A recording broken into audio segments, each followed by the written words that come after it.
I'm Alexander McLean. I'm the founder of the African Prisons Project. We started out providing basic health and education and legal services in prisons in Uganda and Kenya and Sierra Leone. The prisons we worked in were filled with bright and able prisoners and prison staff who had a desire to make their communities better.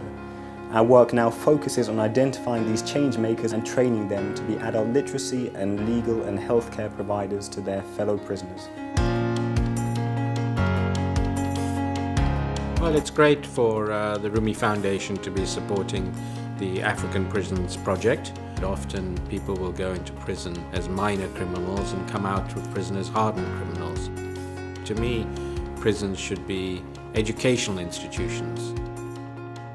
The power of having Rumi to advocate, to build awareness, to condone that this is a great charity that warrants people to seriously consider supporting it. It's hard to put a price on that. He's putting his money into areas that are really not the sexy issues, you know? It's the issues that most people don't want to fund or don't want to get involved in. People often ask, why bother with people in prisons?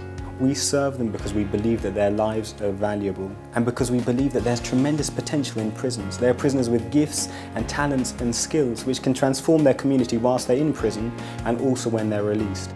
The umbrella cause of the Rumi Foundation is education, and here we are educating the so-called down and outs of society. So this hit a lot of buttons, and Alexander McLean he's just a great guy. In philanthropy, I like to back amazing human beings. We work in countries where 80 or 90% of prisoners will never meet a lawyer. An important part of our work is helping prisoners and prison staff gain degrees in law with the University of London by correspondence. At Oyam prison in northern Uganda, we trained 3 prison warders with basic legal skills.